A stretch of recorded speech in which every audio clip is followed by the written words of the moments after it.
নমস্কার। আজকে আমরা শনি চন্দ্রের বীজ দোষ নিয়ে আলোচনা করব। আমরা বলবো যে শনি চন্দ্রের বীজ দোষ কতটা ক্ষতিকর এবং এই দোষ থেকে বাঁচার উপায়, এটাও আমি আলোচনা করব। দেখুন, বীজ দোষ যদি জন্মছকে দেখতে পাওয়া যায় এবং সেটা শনি চন্দ্রের বীজ দোষ, যে চন্দ্রকে শনি দেখছে এরকম কিন্তু নয়।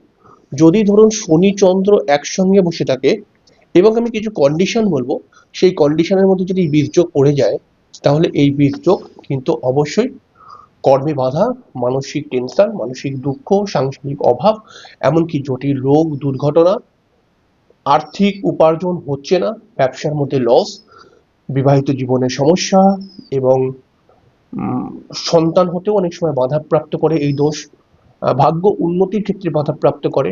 তো এগুলো কিন্তু বারবার আসে, বিশেষ করে বারবার দুঃখ, ডিপ্রেশন, অভাব অনটন, এই ব্যাপারগুলো কিন্তু নিয়ে আসে এই বীজদোষ। কিছু কিছু ক্ষেত্রে শারীরিক সমস্যাও আনে। এবারে বীজদোষ কতটা ক্ষতিকর? যদি শনিচন্দ্র কোনো অশুভ রাশির ঘরের মধ্যে বসে বীজদোষ তৈরি করে, তাহলে অশুভ রাশির ঘরটাকে রবির ঘর, মঙ্গল একটি অশুভ গ্রহ, শনি একটি অশুভ গ্রহ, শনির এই দুটো ঘর, এটাও মঙ্গলের ঘর, তাহলে এই যে পাঁচটি ঘর, এই ঘরগুলোর মধ্যে যদি বীজদোষ থাকে বা বীজদোষ হয়, তাহলে পারে কিন্তু বীজদোষ বেশ অনেকটাই সমস্যা দেওয়ার চেষ্টা করে এবং সেই জাতকের জীবনে ভাগ্য উন্নতি চট করে হতে চায় না, আর্থিক উন্নতি চট করে আসে না এবং বিভিন্ন পারিবারিক অশান্তির মধ্যে কিন্তু সেই জাতক পড়তে পারে। এবারে শাস্ত্র বলছে যে বীজদোষ সব থেকে ক্ষতিকর কোন কোন জায়গায়। তাহলে বীজদোষ সব থেকে ক্ষতিকর হচ্ছে কি? বীজদোষ সব থেকে ক্ষতিকর হচ্ছে 3 নম্বর, 4 নম্বর, 7 নম্বর এবং 9 নম্বর। এই যে ঘরগুলো রয়েছে, অর্থাৎ আপনার লগ্ন থেকে 3 নম্বর ঘরে, 4র্থ নম্বর ঘরে, সপ্তম ঘরে এবং আপনার লগ্ন থেকে নবম ঘরের মধ্যে বীজযোগ কিন্তু সব থেকে বেশি ক্ষতি করে এবং সেই ঘরটাকে নিয়ে বিভিন্ন প্রবলেম তৈরি করে রাখে জীবনভর। তাহলে তৃতীয় ঘরের মধ্যে যদি বীজদোষ থাকে তাহলে কেমন হবে?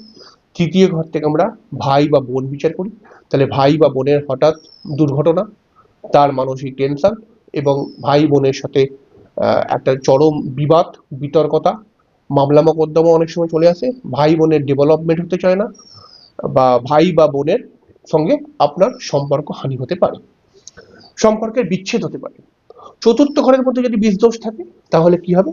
চতুর্থ ঘরের মধ্যে যদি বীজদোষ থাকে তাহলে পারে কিন্তু মায়ের শরীর স্বাস্থ্য খারাপ হতে পারে, আপনি প্রচন্ড মানসিক টেনশনে থাকবেন, আপনি সবসময় ডিপ্রেশনে থাকবেন, পারিবারিক অশান্তি, ঘরের মধ্যে চিল্লাচিল্লি, বাস্তুদোষের প্রবলেম এবং তার সঙ্গে সঙ্গে এডুকেশনের মধ্যে বাধা, এই সব বন্ধু বান্ধবের দ্বারা ক্ষতি হওয়ার সম্ভাবনা, এগুলো কিন্তু ক্রিয়েট করে দেয় এই বীজদোষ।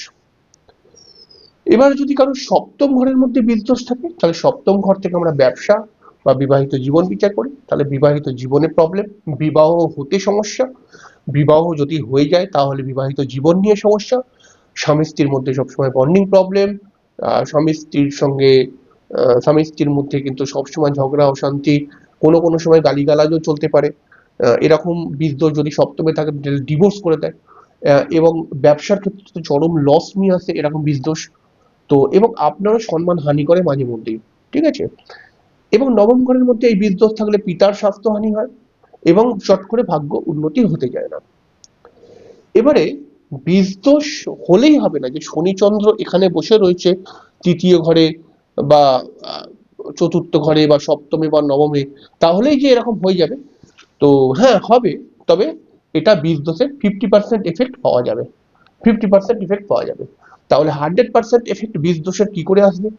100% বীজদোষের এফেক্ট কখন হয়? তাহলে এটা জানতে হবে, এর জন্য আমাদেরকে ডিগ্রি দেখতে হবে। তাহলে শনির ডিগ্রি, শনি ধরুন কারোর 20 ডিগ্রিতে রয়েছে, 20 ডিগ্রি 10 মিনিটে রয়েছে, আর চন্দ্র যদি কারোর মনে করা যাক 15 ডিগ্রি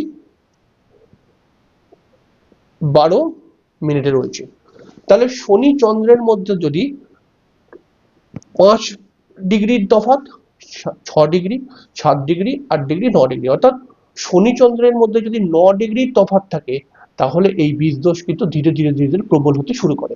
মানে 9 ডিগ্রি হলে বেশ কিছুটা প্রভাব দেবে, যদি তার কম হয় আরো প্রভাব দেবে। তাহলে বোঝা গেল যে ধরুন শনি চন্দ্র বসে রয়েছে, তাহলে আমাকে দেখতে হবে শনির ডিগ্রি কত আর চন্দ্রের ডিগ্রি কত। মনে করা যাক শনির ডিগ্রি 28°10' শনি রয়েছে মনে করা যাক, আর চন্দ্র রয়েছে কিন্তু এখানে মনে করা যাক 7°43' মনে করা যাক।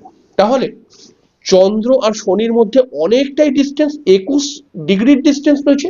তাহলে এই 20 দোষ কিন্তু একসঙ্গে আমি শনি চন্দ্রকে দেখলেও ব্যাপারটা কিন্তু কমজোর হয়ে যাবে। তাহলে আমার মূল বক্তব্য কি, যে শনি চন্দ্র ডিগ্রিগত ভাবে যদি কাছাকাছি থাকে, কাছাকাছি থাকে, তাহলে এই 20 দোষের প্রভাব কিন্তু অনেকাংশে বৃদ্ধি হবে, এবং এরকম 20 দোষ কিন্তু অবশ্যই ডেফিনেটলি আপনার জীবনকে ক্ষতি করবেই করবে। এবারে ব্যাপার হচ্ছে 20 দোষকে আমি, এই দোষ থেকে বাঁচার উপায় কি। মনে করা যাক কারোর শনি চন্দ্র ডিগ্রিগত ভাবে কাছাকাছি রয়েছে, এবং তাহলে 20 দোষের অবশ্যই এফেক্ট পাবে। তাহলে ডিগ্রিগত ভাবে কাছাকাছি থাকলে, এবং সেইটা যদি 3, 4, 7, 9 ঘরের মধ্যে থাকে, তাহলে তো অতি বেশি আপনাকে প্রভাব দেবে। তাহলে এখান থেকে বাঁচার উপায় কি। দেখুন, 20 দোষকে কাটাবার নিধান রয়েছে শাস্ত্রে, সেটা করে তো কাটাতেই পারেন। 20 দোষ কাটানো হয় তন্ত্রক্রিয়ার মাধ্যমে। তবে যারা হয়তো আহ পয়সা কড়ি খরচা করে 20 দোষ কাটাবার মতো পয়সা কড়ি নেই, পয়সা কড়ি খরচা করে কাটাতে পারছেন না, তাদের ক্ষেত্রে কি করতে হবে। যারা এই 20 দোষের একটা ঘরোয়া উপায় চাইছেন, তাহলে তাদের ক্ষেত্রে করতে হবে কি, হাতে একটুখানি জল এবং একটুখানি চাল নিয়ে সংকল্প করতে হবে কার কাছে, শনিদেবের কাছে। শনিদেবের কাছে সংকল্প করতে হবে যে হে শনিদেব, আমার জন্মছকের 20 দোষের কারণে আমি নানান রকম ঝামেলা, অশান্তি এবং আর্থিক সমস্যা বিভিন্ন কিছুর মধ্যে মানে জড়িয়ে গেছি, আমি আর পারছি না, আমার এই দোষের হাত থেকে আপনি আমাকে রক্ষা করুন। ঠিক আছে, হে শনিদেব, আপনি আশীর্বাদ করুন যাতে আমি এই দোষের অশুভ প্রভাব থেকে মুক্ত হতে পারি। তার জন্য আমি এই বস্তু, শনিদেবের মানে বস্তুটাকে, অবশ্যই শনিদেবের জিনিসগুলো নিতে হবে, সরষের তেল, তিল, কালো কম্বল, এগুলো শনিদেবের দান, তাহলে দান করতে হবে। তো আমি এই জিনিস আজকে দান করছি, ঠিক আছে।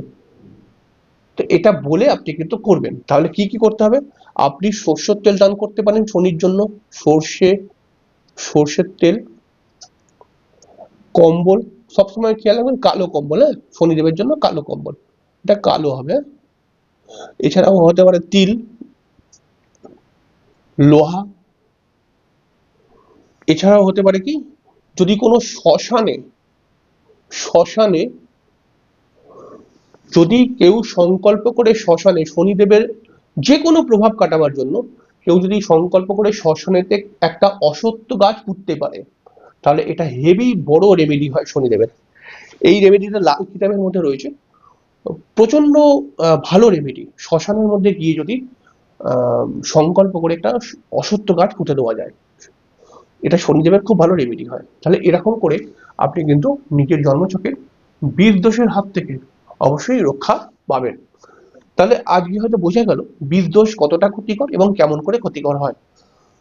তো অবশ্যই এই বিষয়ে আপনার মূল্যবান বক্তব্য কমেন্ট বক্সে লিখে জানাবেন, আর অনুষ্ঠানটি যদি ভালো লাগে তাহলে একটি লাইক কিন্তু অবশ্যই দেবেন। শেষ করলাম।